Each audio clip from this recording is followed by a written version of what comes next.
दोस्तों, आज तक आप सभी ने राजस्थान इतिहास की कई सारी प्रेम कहानियां तो सुनी ही होगी, लेकिन आप लोगों ने एकदम दिल दहला देने वाली और भूतिया प्रेम कहानी कभी नहीं सुनी होगी। शुरू करते हैं आज की इस भूतिया प्रेम कहानी को आपके अपने YouTube channel great people struggle के साथ, और जानते हैं क्यों भानगढ़ के किले को लोग भूतिया गढ़ कहते हैं। आखिर किस भूत की कहानी जुड़ी है इस गढ़ के साथ, इन सभी सवालों का जवाब आपको इसी वीडियो के अंत तक अवश्य मिल जाएगा, तो अंत तक जुड़े रहिए। ये बात तब की है जब आमेर पर राजा भगवंत दास का शासनकाल था। राजा भगवंत दास ने ही 1583 में भानगढ़ किले का निर्माण करवाया, जो वर्तमान में जयपुर से 80 किलोमीटर दूर अलवर जिले में सरिस्का राष्ट्रीय उद्यान के एक छोर पर है। इस किले को लेकर सभी इतिहासकारों में मत अलग अलग है, परंतु वहां के लोगों ने जो पौराणिक कथाएं सुनी है, उन कथाओं के अनुसार इस महल में रात को भूतिया आत्माएं घूमती है।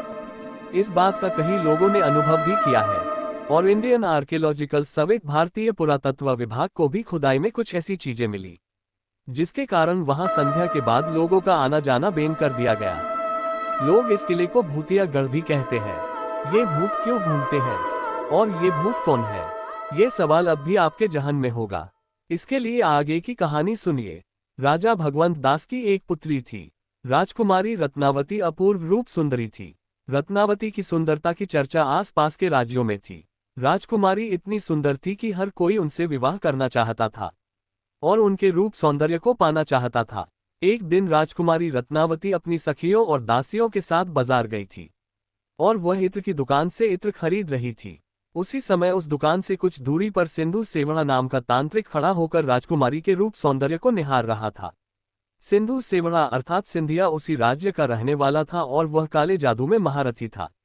राजकुमारी के रूप सौंदर्य को देख तांत्रिक मोहित हो गया और वह राजकुमारी से प्रेम करने लगा।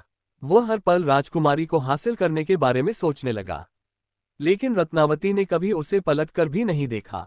ऐसे ही कुछ दिन बीत गए, और जिस दुकान से राजकुमारी के लिए हमेशा इत्र राजमहल जाया करता, उस तांत्रिक ने चुपके से वहां जाकर राजकुमारी के पसंदीदा इत्र पर काला जादू कर दिया। अब जो भी इस इत्र को लगाएगा वह तांत्रिक के वश में हो जाएगा और उससे प्रेम करने लगेगा। वह इत्र राजमहल रत्नावती के पास पहुंचाया गया, और जैसे ही राजकुमारी ने इत्र की बोतल उठाए उन्हें कुछ गड़बड़ महसूस हुई और उन्होंने वह इत्र बाहर फेंक दिया।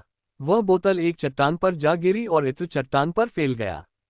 उसके बाद तांत्रिक के काले जादू का असर हुआ और वह निर्जीव चट्टान अचानक लुढ़कने लगी। राजकुमारी और अन्य सभी लोग चट्टान के पीछे दौड़ने लगे। चट्टान लुढ़कती लुढ़कती सिंधिया के पास जा पहुंची और उसको कुचल के निकल गई।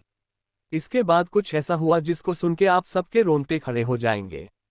तांत्रिक बुरी तरह घायल हो गया और तांत्रिक की मृत्यु हो गई।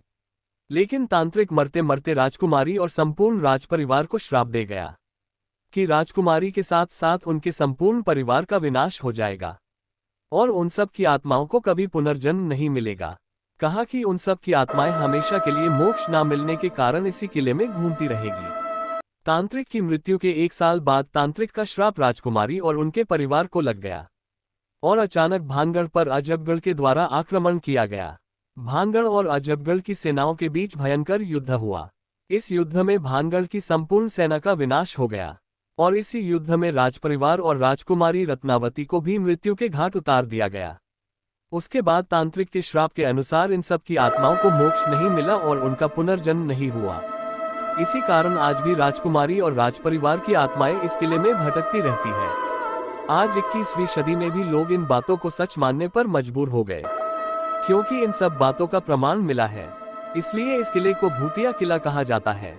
यहाँ आज भी लोग जाने से डरते हैं क्योंकि वहाँ सच में आत्माओं का निवास है। धन्यवाद दोस्तों, आप सभी को ये भूतिया प्रेम कहानी अच्छी लगी तो वीडियो को लाइक करें और सभी दोस्तों को शेयर करें। साथ ही ऐसी ही रहस्यमयी वीडियो रोज जानने के लिए चैनल को सब्सक्राइब कर बेल आइकन दबाना ना भूलें।